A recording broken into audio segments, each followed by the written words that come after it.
नमस्ते, मैं Pradeep Sharma maths class में आपका स्वागत करता हूं। और आज मैं वैदिक विधि का जो लास्ट अपना बचा है घनमूल, उसकी जो तीसरी विधि है एकाधिकेन पूर्वेण द्वारा घनफल ज्ञात करना, वो मैं समझा रहा हूं। ये वैदिक विधि का लास्ट वीडियो है और यदि आप वैदिक गणित अच्छे ढंग से पढ़ना चाहें तो सारे वीडियो क्रम से आप देखें और समझें। पूरी कोशिश की सरल विधि से समझाने की और आप इसको भी ध्यान से समझें। और जो भी 10th कक्षा में पढ़ने वाले विद्यार्थी हैं, मैं चाहूँगा कि आप उनसे शेयर करें, क्योंकि ये परीक्षा कभी भी हो सकती है। जैसी डेट आएगी तैयारी की आपको आवश्यकता पड़ेगी। इसी बात को ध्यान में रखते हुए मैं आपको YouTube के द्वारा घर बैठे पढ़ाने की कोशिश कर रहा हूँ। एक छोटा सा मेरा ये सहयोग है जो शायद आपको अच्छा लगेगा। धन्यवाद। घनफल का तीसरा तरीका लेके एकाधिकेन पूर्वेण विधि से क्यूब ज्ञात करना या घनफल ज्ञात करना वैदिक विधि से।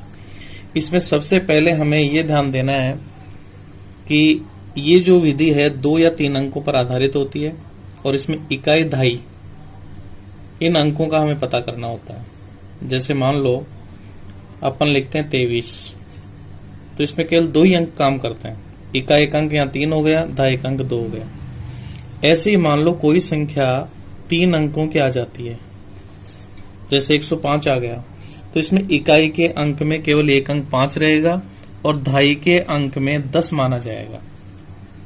1 और 0 दोनों को मिलाकर हम दहाई का अंक मानेंगे, तो इकाई का अंक 5 और दहाई का अंक 10 होगा। एक तो इस बात का ध्यान रखना है। इसमें विचलन ज्ञात करने का जो तरीका है, विचलन, उसका एक फार्मूला है 3 इंटू इकाई का अंक। इकाई अंक को 3 से गुणा करेंगे और उसमें से 10 घटाएंगे, तब जाकर के ये विचलन ज्ञात होगा। इस प्रकार हमें इस बात को ध्यान रखना है। तो मैं एग्जांपल ले रहा हूं, फिर इसका फार्मूला आपको याद रखना है।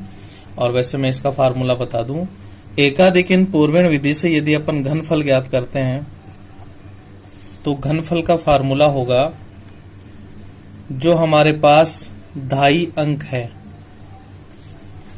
इस दहाई अंक का वर्ग इंटू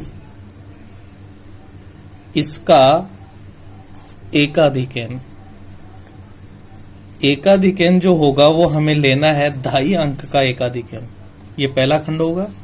दूसरे खंड में दहाई अंक का स्क्वायर इंटू जो हमने विचलन के सूत्र से विचलन ज्ञात किया है वो विचलन से गुणा होगा। और तीसरा जो खंड होगा उसमें होगा 3 इंटू दहाई अंक इंटू इकाई अंक जो आएगा उसका वर्ग। और लास्ट का जो खंड बनेगा उसमें जो इकाई अंक है उसका क्यूब होगा। इस प्रकार से फार्मूला चलेगा। तो इस फार्मूले के पर आधारित अपन ये क्वेश्चन करते हैं। तो प्रश्नावली का जो क्वेश्चन है ये 29वां क्वेश्चन है। इसमें हमें दिया है 45।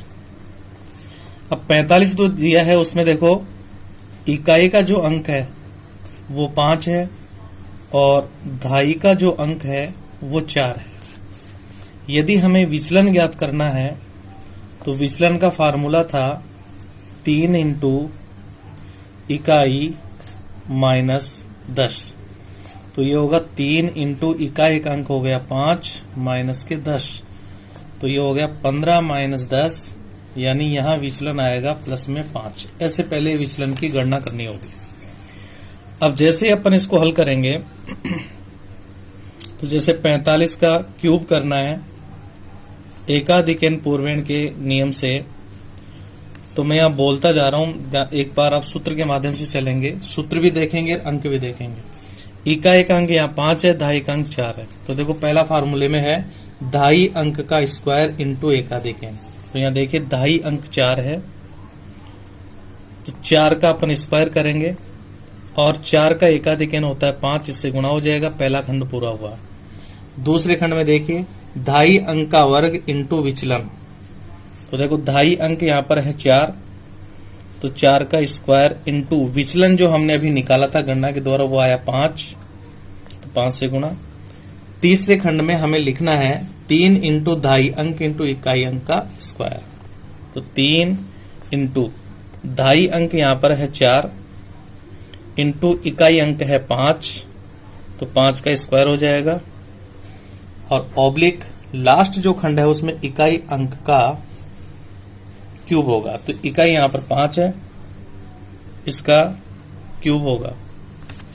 अब हम इसको सरल कर लेंगे।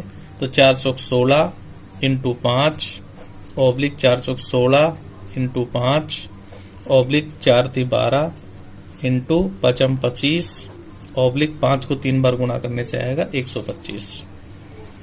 16 को 5 से गुणा करेंगे तो 16 पंजे 80 ऑब्लिक 16 पंजे ये भी 80 आएगा। और 12 से 25 को गुणा करेंगे तो 25 दूनो 50 और 25 और 5 30 यानी 300 ऑब्लिक 125।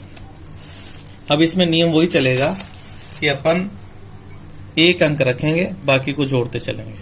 तो 5 हमने रख लिया और 12 जो होगा वो 300 में जोड़ेंगे तो 312 होगा। 312 का 2 यानी इधर तरफ में देख सकते हैं 312 का 2 रख देंगे। 31 जो होगा वो जुड़ेगा 80 में, तो 80 और 31 हो जाएंगे 111।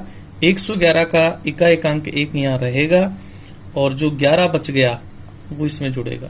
ये जो 11 बचा है यहाँ ये 80 में जुड़ेगा, तो 80 और 11 हो जाएंगे 91। इस प्रकार अपन घनफल ज्ञात कर सकते हैं। ऐसे ही मैं 30वां क्वेश्चन ले रहा हूं। 30वें क्वेश्चन में दिया है 73। तो देखिए लिख लेते हैं इसमें। इकाई का जो अंक है वो हमारे पास है 3, दहाई का जो अंक है वो हमारे पास है 7। इसका जब विचलन अपन ज्ञात करेंगे तो वो आएगा 3 गुणा इकाई माइनस 10। तो 3 गुणा इकाई का अंक 3 है और माइनस के 10, तो ये होगा 9 माइनस 10। यहां पर जो विचलन आएगा वो माइनस का आएगा। अब अपन 73 का घनफल ज्ञात करेंगे। तो अब की बार मैं सिर्फ सूत्र बोलूंगा और संख्या लिखते हुए चलेंगे। तो देखिए पहले आता है 2.5 अंक का स्क्वायर। तो यहां पर देखो 2.5 तो है 7 और इकाई है 3, तो 2.5 अंक का स्क्वायर इंटू इसका एकाधिक n। तो देखना 7 का एकाधिक n होता है 8 ऑब्लिक, फिर लिखा है 2.5 अंक का स्क्वायर इंटू विचलन। तो इसका 2.5 का अंक है 7, इसका स्क्वायर इंटू विचलन आया -1 और फिर ऑब्लिक 3 गुणा 2.5 अंक इंटू इकाई अंक का स्क्वायर। तो 3 इंटू 2.5 अंक हमारे पास है 7 और इकाई अंक हमारे पास है 3, तो इस 3 का स्क्वायर हो जाएगा। और ऑब्लिक लास्ट है इकाई अंक का क्यूब। तो इकाई अंक हमारे पास है 3, इसका क्यूब हो जाएगा। तो ये हो गया 7 7 49 into 8 oblique 7 7 49 into -1 oblique 7 21 into 3 3 9 और ये आएगा 3 को 3 बार गुणा करने से आएगा 27। 49 को 8 से गुणा करते हैं तो 9 × 72, 7 हासिल की लगेगी। 8 चौक 32 और 7 हो जाएंगे 39 ऑब्लिक 49 को -1 से गुणा करने पर -49 आएंगे और 21 को 9 से गुणा करने पर 189 आएंगे और 27 ऐसे रहेगा। अब देखना प्रत्येक खंड में ये धनात्मक संख्या है लेकिन द्वितीय खंड में ऋणात्मक है। तो इसमें आधार जो माना गया वो 10 है, इसलिए एक उधार लेंगे तो 10 आएगा। 4 उधार लेंगे तो 40, लेकिन 49 बड़ा है इसलिए अपने को 5 उधार लेना पड़ेगा, या अपन इसमें से 5 जो है वो उधारी लेंगे इससे, तो इसमें से 5 कम होगा और ये 5 इधर आकर के 5 को 10 से गुणा करने का मतलब हो गया 50 -49 हो जाएगा, धनात्मक हो जाएगी संख्या। 189 ऐसे रहेगा 27।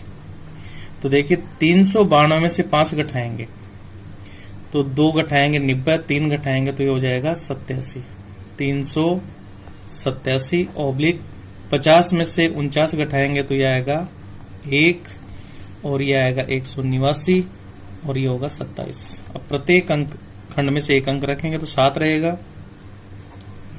2 को आप इसमें जोड़ोगे तो 189 और 2 हो जाएंगे 191, तो 191 का 1 आ जाएगा और यहाँ 18 नहीं 19 बन गया। 19 इसमें जुड़ेगा तो ये होगा 20, 20 का 0 आएगा। फिर यहां से हासिल की 2 लगेगी, जो 2 इसमें जुड़ते ही हो जाएगा 389। इस प्रकार अपन ये कर सकते हैं। अब मैं एक क्वेश्चन 3 अंकों का ले लेता हूं और जो भी क्वेश्चन आपके पास और आप बना करके हल कर सकते हैं। वो क्वेश्चन 32वां है और वो है 106। तो मैंने पहले कहा था इसके केवल 2 ही जोड़े बनेंगे, 6 और 10 जो होगा वो दहाई का अंक होगा। तो देखिए इसमें इकाई का जो अंक है वो अपन ले रहे हैं 6 और जो दहाई का जो अंक है वो ले रहे हैं 10। अब अपन निकालेंगे विचलन। तो विचलन का जो मान होगा वो आएगा 3 गुणा इकाई माइनस 10। तो ये होगा 3 गुणा 6 माइनस 10, तो 36 18 माइनस 10 यानी विचलन प्लस के 8 आ जाएंगे। अब अपन यहाँ पर 106 का घनफल ज्ञात करेंगे। अब सूत्र हमें याद हो गया है इसलिए अपन इसको लिखते हुए चलेंगे। देखिए पहले बता दूं इकाई का अंक 6 है, दहाई का अंक यहाँ पर 10 है। तो पहले करेंगे दहाई का वर्ग इंटू 10 का एकाधिकन, दहाई अंक का एकाधिकन यानी 11, फिर ऑब्लिक अब दहाई का वर्ग होगा इंटू विचलन, विचलन यहाँ पर 8 है, ऑब्लिक फिर होगा 3 गुणा दहाई का अंक 10 है इंटू इकाई का अंक 6, इसका स्क्वायर हो जाएगा और लास्ट खंड में अपन इकाई के अंक का क्यूब यानी 6 का क्यूब कर देंगे। 10 को 10 से गुणा करने पर आया 100 इंटू 11 ऑब्लिक 100 इंटू 8 ऑब्लिक ये 10 30 इंटू 36 ऑब्लिक 6 को 3 बार गुणा करने से आता है 216। 11 को 100 से गुणा किया तो 1100 ऑब्लिक 8 को 100 से गुणा किया 800 ऑब्लिक ये 0 रहेगा, 3 से मैं गुणा कर रहा हूं 36 18 असल की 1 3 3 9 और 1 10 और ये हो गया 216। अब इसको देखो मैं इधर जोड़ता हुआ लिखूंगा तो सबसे पहले 6 आएगा यहां। अब जो ये 21 है ये 21 जुड़ेंगे 1080 में, 1080 में जैसे अपन 21 जोड़ेंगे तो आएगा 1 10 हासिल की 1 ये आएंगे 1101, 1101 का 1 यहाँ आएगा और जो 110 है ये 110 108 नहीं होकर के 110 800 में जुड़ेगा। तो 800 में जैसे ही अपन 110 जोड़ेंगे तो ये आएगा 910, 910 का 0 यहां लिखेंगे और जो ये 91 बचा है ये जाकर के जुड़ेगा 1100 में। तो 1100 और 91 जुड़ करके हो जाएंगे 1191। इस प्रकार अपन ये घनफल कर सकते हैं, बड़े आसान विधि से हो सकता है। धन्यवाद।